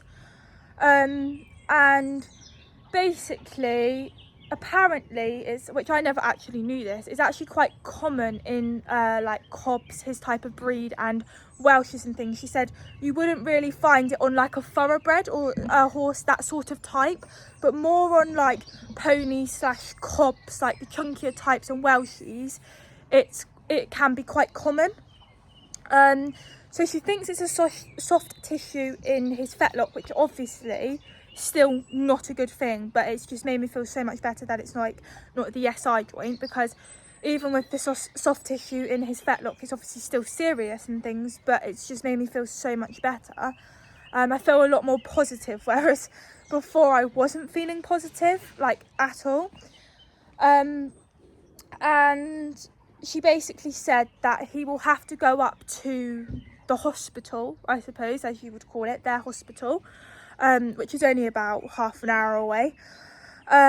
He's got to spend a day there, which as soon as she said that, I just was like no, because I thought she meant he would have to stay over, and I wouldn't be able to cope with that, because you literally just drop off and then just pick when they're ready, and I can't cope with that, guys. I know that's really pathetic, but I can't. And I was thinking, oh my god, but he doesn't have to stay overnight, thank god, but he's got to go there, he's got to spend the day there, and he's gonna have some nerve blocks, because she said there are lots of other things that it can be, because we said, you know, is there a chance it could be hook arthritis? And she says, I don't think it is hook arthritis, but it could be. Like, she's not just going to write that off until like the nerve block's been done. It's something down that leg. She said it's got nothing to do with his back whatsoever. If you can hear water, guys, that's Mittens going for a massive wee. But yeah, so he's got to go there. She's going to do some nerve blocks from the bottom of his leg up to like the top of the leg, I think. And then whichever, I think she said whichever he reacts to, that's where like the problem is, or something like that. And then once we obviously know what the issue is, then we can go on from it. But she did say, I burst into tears because I was like, oh my God, like this is really bad sort of thing. And she said, and obviously I've been worried all the way along, like, is it going to be a write-off, especially from Monday since the back man come? He didn't give me much confidence. He didn't say it was going to be a write-off, but he said there's a chance that he'll be fine and there's a chance that he might not be able to. And obviously I don't want that to happen. She says he's not going to be a write-off. There's lots of ways that we can sort this out with like therapy. There's like lots of routes that we can go down to sort it, which whatever it is down there. But yeah, she thinks that it is to do with the fetlock and it's like soft tissue. She says she reckons it's kind of been, not because we said like has he been in pain, because she thinks that it's been going on for a little while, and was, oh my God, like has he been in pain? And she was like, no, she doesn't think he's been in pain with it, but she thinks it's just something that's been going on for a little while. And then by me going jumping just that particular day, it could have happened even if I didn't jump that day and went for a hack, like, you know, just riding that particular day, he obviously, maybe it was the way he landed or something like that that made it worse, just done it. So I mean, you know, there are thoughts, so if I didn't go for that jumping lesson, would we be in this situation? But I think even if I didn't go for that jumping lesson, he might have not been lame now, but it would have happened some point this summer, if that makes sense, if I jumped again or if I'd done something. So it was gonna happen. That's how I'm looking at it. The fact that I know that he wasn't in pain with it, because I did feel really guilty, obviously, and obviously he is in discomfort. He's constantly resting his leg, but I don't think he's in like a huge amount of pain, if you know what I mean. Like, I'm not saying he's not in any pain at all. Like, he's probably in a little bit of discomfort and things, don't get me wrong, but I don't think he's in pain, if that makes sense. And he has had good days where we've like seen him and he looks a bit better, and then we're like, no, like he doesn't look better and things. And yeah, she just thinks that maybe it could have been that jumping lesson that he just, that day. But even if I didn't go to that jumping lesson and I went for a gallop up on Codden, like it could have happened at any time. And if it didn't happen now, it was going to happen some point if I'd done something else. Like, I don't know how to explain it to you, but that's basically how I'm looking at it. So yeah, basically she did say it might mean that we'll have to have the whole summer off, but I literally, obviously I'm gutted because I was planning on doing lots of showing shows this year. I wanted to do a one-day event in August. Like, I had my summer kind of what I wanted to do, and obviously I am gutted because I'm going to be unable to do it, but it's not the end of the world. Like, I'll have next summer, and all I care about is him just being sound, happy, and just to go for a ride on him just around the block. Like, as I mentioned earlier on, if I can't jump, if they say to me, look, you can carry on with everything else, but you can't jump, it's fine. Like, I'm going to be gutted, and Dan will probably be annoyed because he loves jumping, but it's not the end of the world. Like, I've had so much fun jumping him over the 5 years. Yes, he has destroyed my confidence. I have fallen off a lot of times and things, and we have had our ups and downs with our jumping. But we've had, sorry guys, I'm just having some tears, and I don't know why, because they haven't said to me at one part that he'll never be able to be jumped again. But just in case he is, I just want to clear it up that if they say to me, no, he can't jump again, then I won't jump him. I know I'm being really pathetic, guys, but I can't, like, they haven't said, oh, you're never going to be able to jump again. They haven't said that at all, but I'm just bearing it in mind that there is a chance now that he won't. And I mean, it's not like I jump big anyway. It's not like I go around 90 centimetres or 100 centimetres. The last time I jumped was little crossbows that were probably 40 centimetres. Like, we don't jump big anyway. And, you know, he might come back from this and, you know, obviously we'll have to go through the whole rehab and whatever he needs to do to get better, we are obviously going to do it, and it might take a bit of time, and he might come back from this and be absolutely fine, and I can kind of carry on like normal, but just be obviously very cautious with him. And they might say, you know, you only jump little anyway, so he'll cope with that fine if you only do 50, 60. Like, as you guys are aware, height is not an issue to me. Like, I'm not worried about jumping big whatsoever. You know, if I've always said it, if I have to stay at 60 centimetres for the rest of my life, like, I will. Like, I'm really not worried as long as we're both enjoying it. But I just want to put it out there that, you know, if he can't do something, I'm not going to make him do it, you know. He means the world to me, and I just want him to be right, and that's all I care about. But yeah, we don't even know. Like, it's going to be a long summer, definitely, and oh god, I don't even know how he's going to cope, because he can't go out in the field at the moment. We can continue hand grazing him. And he's allowed out in this yard a bit because we need to keep him moving, obviously. It's not going to do him any good just in constant box rest. But one of our friends very kindly said to us yesterday, I think it was, that if need be, they've got a flat field, and if that would work better for him, they've got like no stables or shelter or anything like that, but with it being summer, it won't be too bad. You know, we would be able to use their flat field so that he still can go out, because we're only 5 days in, and earlier when I walked him across the field, he was bucking, and obviously that's not doing him any good, and we want to keep him moving as well. And we've obviously done this fence here, so it's a bit loose now because Dan's got a bit cocky with the electric fencing, so he's been petrified, and he obviously just tested his luck and started to push against it, and he's made it loose. But we've had this specifically done for situations like this, and then we've got the bit where the car is, where we've been letting them out, so he's fine to do that. Yes, attention seeker. He's just had his dinner, but yeah, I don't know how, because she did say to us, because we was like, if it is what she suspects, because she thinks even if it's not the exact thing that she's suspecting, she knows it's not in his back, it's somewhere down that leg that's causing it. She said, and it can be like lots of different issues, but it's going to be around that sort of area, and she's only going to know what it is through the nerve block.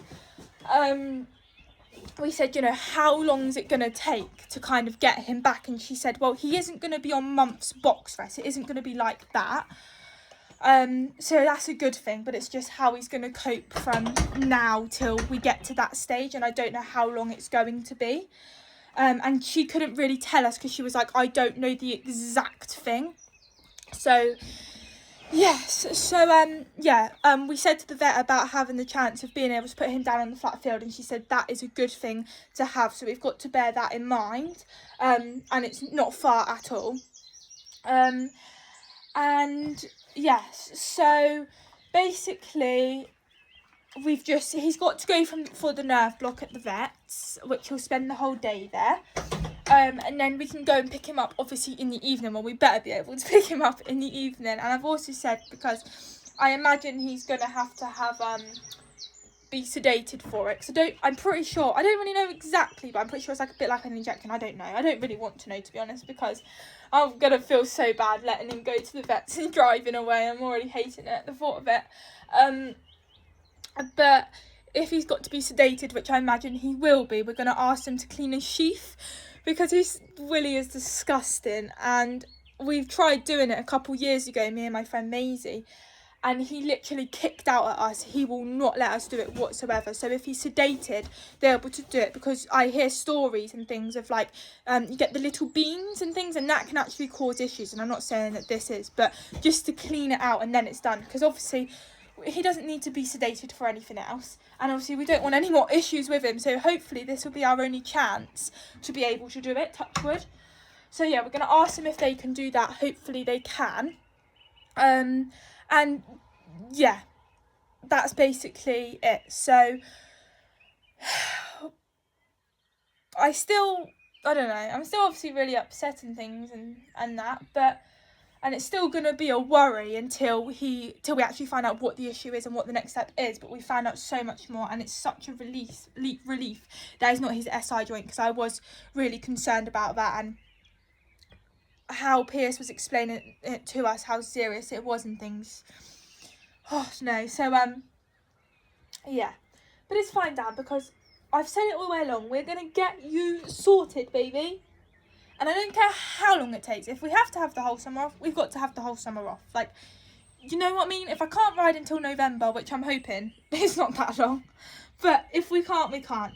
Whatever rehab he's got to do will be done. Whatever he has to have, whatever is going to be done. Obviously not going to worry about the saddles at the moment. Once we get closer to the time, then obviously we can sort it out. But I mean, kind of since Monday that the vet would be coming out, because I kind of suspected it, even after our Batman said, you know, like, give him a couple of days sort of thing, I had it in the back of my head that I just know we're going to have to call the vet. And I've said all the way along, he's probably going to need x-rays. Said it today. They'll probably tell us that he needs to have x-rays and blah, blah, blah, blah, blah. So the fact that they've told me that he's got to go into the vets hasn't surprised me. He doesn't have to have any x-rays. Well, as far as I'm aware, he's just going for the nerve block. And then obviously we'll take it from there. And then after the whole Dan situation, we was talking to the vet. She was so thorough with Dan. It's we had her a few years ago, but we've never had her out for Dan, because obviously we've never had any issues. But she was really, really good, really thorough. Yeah, she was really good. And I'm sorry guys, it's been a bit of a wild one. I burst into tears because obviously I was worried about him being written off. And she said, no, he's not going to be written off. There's lots of ways around it. Like, you know, we'll get to the bottom of it sort of thing. And then we went on about Mittens, because as you guys know, Mittens has been a bit of a problem since she's been home. And we were just talking to her about it. Like, we've had 3 vets come out and see her, and they've basically all said different things. The last vet we had basically wrote her off really and said that there's so much going on, like she's probably never going to come right sort of thing. And then obviously we've had the back person now, and he sounded a lot more promising for Mittens. So we just wanted her opinion basically, and she is quite footsore from behind, and she was like, I'll have a look at her. So we brought her out, and obviously we explained the whole situation to her about what's been going on with Mittens and things, and I had to take her up the hill. I don't know if it was filmed, by the way, but I had to take her up the hill, and then I had to trot. I have trotted up that hill about 5 times a day, and it is so steep. Mittens didn't have to have like a flexion test or anything like that. She just watched her, and then she said to us like she thinks that Mittens is going to benefit from having back shoes on. So we had her front shoes on about 8 weeks ago now. I think she's had her 2nd shoeing of her shoes, maybe her 3rd. They were only done about 2 weeks ago. And now she's telling us that she's got to put back ones on to see if it makes a difference. And if it makes a difference with her, then to stick with them. And obviously if not, then we know that she doesn't need the back. But she hasn't written Mittens off at all. She actually thinks that it's very positive with her, and we are potentially going to be able to get her back on track, which is obviously really good news. So we're gonna, when she next have her shoes done, I think it'll probably be, and I've actually got our Farrier coming out on Monday to do Dan's set of shoes. We're gonna, I will imagine we'll speak to him about putting backs on her, and then we'll just see how she goes, because the back man did say about putting boots on her to wear on the back. And we mentioned that before we even put front shoes on Mittens, and our Farrier didn't recommend it, so that's obviously why we didn't do it. And then we spoke to the vet about it, and she said, I don't recommend them at all. Like, you're better off getting shoes. People mainly get boots if they don't like horses having their shoes on, or if horses are funny about being shod and things. So yes, we're going to try the back shoes with her and see how she is. And if she's no different, then we know that there's a bit more of a problem going on. But if she's okay, then obviously we'll try and keep up with her 4 shoes on. And, well, she did say, providing that we can get her sound and she stays sound going up the road and things, she could potentially have a rider on her. And since Mittens has come home, before she even wanted to come home, I've been like, I want to ride her. Like, she's never going to be a jumper. Like, you know, Dan's obviously like my main horse, but just to like hack her out and things. But I have been concerned about my weight, because she is only, well, she was meant to be 13.2, but we're pretty certain she's about 14 hands, 14.1. And the vet was quite surprised that she's a lot bigger than she thought. And I have been concerned about riding her with her weight, because of her obviously having her injuries and stuff like that, having that extra bit of weight of me on her, making it worse. So we've, you know, we haven't, I don't know how to explain this, because we've said since she's come home, if she can't be ridden, it doesn't make a difference to me, because I won't be riding her, because I'm too big for her, not too big for her height wise, worried about weight wise. So it's not the end of the world if she can't be ridden. We just want her to be sound and happy. But we have always said, you know, if there is a chance where the vets and she does come sound and there is a chance where she can maybe do light work, meaning just going out for a hack a couple times a week, then we would do it. We'd try and find like a light person to take her up the road, because Mittens absolutely loves her work, especially hacking. Like I said, she's no jumper and we don't want her to do anything like that. We're not expecting her to go to any competitions. It would just be a couple times a week to just go around the block. She doesn't need to canter or gallop or go flat out or be hammered, but just like a gentle ride around the block sort of thing. And we've always said that, but we've always said, you know, it doesn't matter if she can't. Well, the vet then said to me today, you can ride her, you'll be fine on her. And I was like, well, I'm just worried about being heavy for her. And she was like, no, you will be fine on her. She said, obviously, we've got to get her sound first before you can ride her. But if she comes sound and she's okay, you'll be fine to ride her. She said, obviously, you're not going to hammer her around. And I was like, well, I wouldn't do that anyway. You know, I'm not expecting her to do the Grand National with me or anything like that. But she said, yeah, you'd be able to hack her and it would help her out massively with dropping weight and muscling her up as well. So, and she also said it would help with her arthritis as well. So she says if she can come right where she can be ridden, I will be absolutely fine to ride her. And it will do her good as well. So that's made me even more happier, because obviously the last time the vet come, it was really doom and gloom about her being written off and things. And like I've said, we've had 3 different vets telling us 3 different things. 2 of them being quite promising, like get her up the road, get her start doing her rehab, and then the last vet basically writ her off. And then for this vet now to say, no, I think she'll be okay, providing what's going to happen with her back shoes and things. And obviously I'm still saying it, guys, if she ends up not being able to be ridden, it's fine. Like, we're really not worried at all, but it will be good for her, and I would love to get on her again, because I haven't ridden her since I was about 11 or 12, and I didn't look long on her, but I basically stopped riding her because I had Dan, and everything just went on Dan. Like, I was competing him and everything, and we just felt like she kind of was a bit left out. Obviously she got everything that she needed, but she kind of just got left out sort of thing, because it was all on Dan, if that makes sense. And we just felt like she needed to go out alone and have fun, because she loves going out hacking. That's the whole reason why we loaned her out. And then I was too heavy for her a couple of years ago, but yeah, that's made me really happy that I'll be able to ride her. And I'll only take her out like 2-3 times a week, but it will be really nice to get on her. And oh my god, she'll have a shock, because she used to frighten me, and if she stamps her foot or does anything stupid now, she will have a shock to her system, trust me. But yeah, this video is all about Dan, and I'm going to end this video here because, my god, guys, it's going to be such a long video, but I didn't want to do like 3 videos of just updating, like, oh, nothing's happened yet, we're now waiting for the vet. I wanted to do it as all one big one. Like, I've had lots of messages asking how Dan is, wishing him a speedy recovery, and thank you all so much for them lovely messages. And he's gonna come back better than ever, aren't you, boy? Touch wood. And yeah, it's probably just gonna take time, which is fine. You've got out of the summer. Well, he'll be really grumpy actually, won't you, mister? But yeah, obviously I'll keep you guys updated. I'm probably going to be very quiet on here. Good boy. I'll obviously update you, things like that, but I am going to be quiet in the sense of riding footage. But I'll still do vlogs. I still want to keep up my vlogs. Like, I'm not just going to do update videos. I'll do day in the lives. Probably do some videos of LJ. God knows what. Maybe we could do a rehab one together when he's ready to. I can lead Dan up the road and we'll get LJ leading Mittens up the road as well. That'd be probably quite entertaining actually. So yeah, there will still be lots of videos, guys. I'll try to. They might not be every week, but I'll try and keep up with my videos. Obviously there'll be update videos along the way, and yeah, I'll do day in life, so we can do a summer routine. And if there's any vlogs that you would like to see, guys, that doesn't involve within riding, then let me know, because I will definitely do them. I don't want to stop my vlogging. And yeah, I'll end this video, and I'm not sure for definite, but I might obviously I won't be able to film anything of Dan being done when he goes to the vets, but I might vlog that day, as in like a separate video of taking him to the vets. And I don't know if you guys would like that, but I'm sure you guys would like to be kept up to date with everything that's going on with him. So maybe I could vlog that day if you guys are interested. And then, because she did say to us that once he's had the nerve block, then we will find out the same day.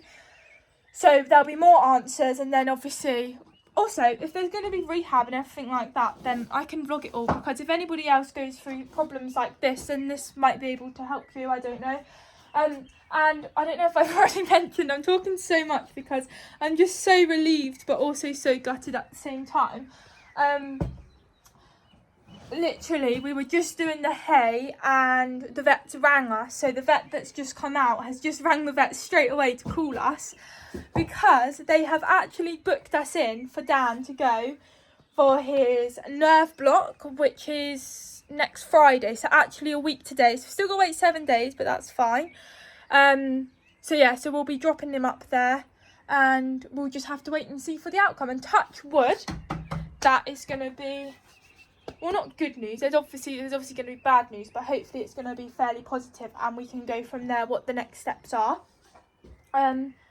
But yeah, so he's going a week today, aren't you, mister?